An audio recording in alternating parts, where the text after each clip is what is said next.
que votre parole soit impeccable, car avec vos mots, vous pouvez détruire quelqu'un ou l'aider à se construire. Les mots ont le pouvoir de transformer une vie, d'inspirer une nation et de rendre ce monde magnifique. N'est-ce pas ce que nous voulons tous? Imaginez un discours qui a le potentiel de changer votre vie, un discours qui vous illuminera. Aujourd'hui, vous allez découvrir celui de Mohamed Khatani, sacré numéro 1 au Toastmasters International en 2015, un concours d'éloquence prestigieux. Ce discours n'était pas juste des mots, mais une véritable démonstration du pouvoir des mots. Pensez à Thomas Edison. En 1856, à l'âge de 9 ans, il fut renvoyé de l'école avec une lettre que son instituteur lui demanda de ne pas lire. Sa mère ouvrit la lettre et, par amour, transforma un message cruel en une opportunité en disant à son fils qu'il était trop brillant pour l'école et qu'il continuerait son éducation à la maison.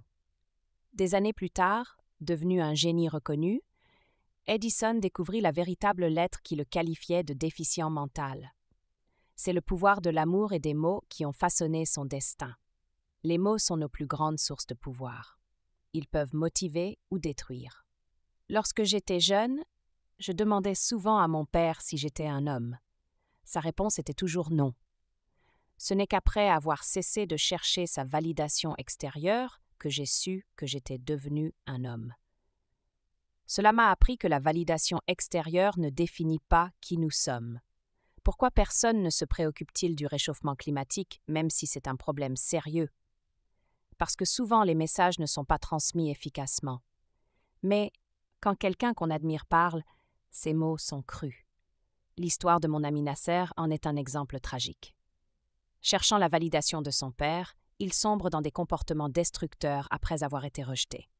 Un simple mot de son père aurait pu sauver sa vie. Les mots ont du pouvoir.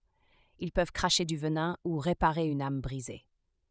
Que notre objectif soit de faire de ce monde un endroit plus beau avec nos mots.